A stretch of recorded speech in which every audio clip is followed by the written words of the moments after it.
আসসালামু আলাইকুম। আজকে আমরা ইংরেজি নিউজপেপারের একটি অংশ বাংলা অর্থ করে পড়ার চেষ্টা করব। চলুন শুরু করা যাক। প্রথমে আমরা শিরোনামটি দেখতে পাই। শিরোনামে লেখা আছে hospital beds up, doctors still missing. অর্থাৎ আমরা নরমালি একটি সেন্টেন্স ভার্ব সহকারে দেখতে পাই, কিন্তু নিউজপেপারে নরমালি কি হয়, ফ্রেজ আকারে লেখা থাকে। হসপিটাল বেডস আপ, হাসপাতালে শয্যা সংখ্যা বাড়ছে, কিন্তু ডক্টর স্টিল মিসিং। চিকিৎসকের ঘাটতি এখনো রয়ে গেছে। Government echoes past governments puts staffing on the back seat. অর্থাৎ সরকার আগের সরকারের পথেই হাঁটছে, জনবল নিয়োগকে এখনো অগ্রাধিকার দিচ্ছে।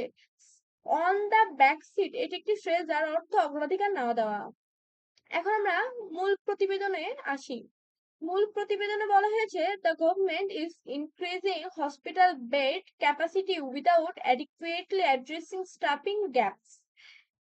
এখন কি বলা হয়েছে আমরা ভেঙে ভেঙে প্রথমে পড়ি।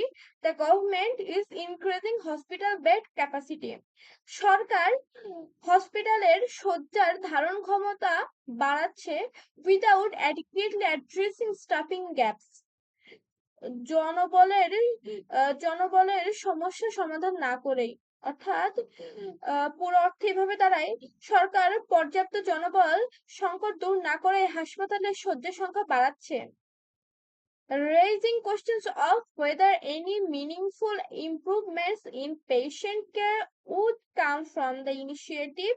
ফলে এই উদ্যোগে রোগীদের সেবার মান আদৌ উল্লেখযোগ্যভাবে উন্নত হবে কিনা তা নিয়ে প্রশ্ন উঠছে।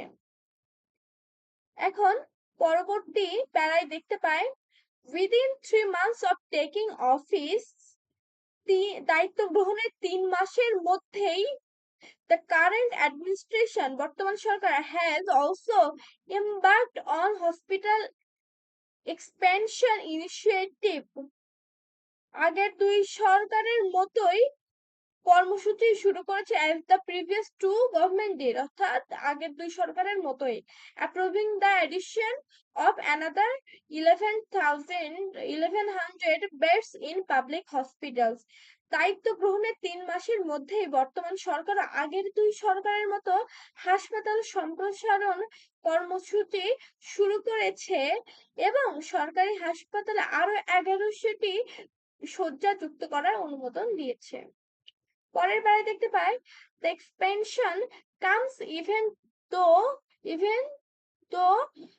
9,407 doctors post, around 23% of the sanctioned physician positions in public hospitals remain vacant। এই সম্প্রসারণ করা হচ্ছে যদিও সরকারি হাসপাতালের অনুমোদিত চিকিৎসক পদের মধ্যে 9,407টি, অর্থাৎ প্রায় 23% পদ এখনো শূন্য রয়েছে। ধন্যবাদ বন্ধুরা, আজকে আমরা এতটুকুই পড়লাম। নিউজ পেপার পড়া আরো আপনি সামনে পেতে হলে সাবস্ক্রাইব করুন, ফলো দিয়ে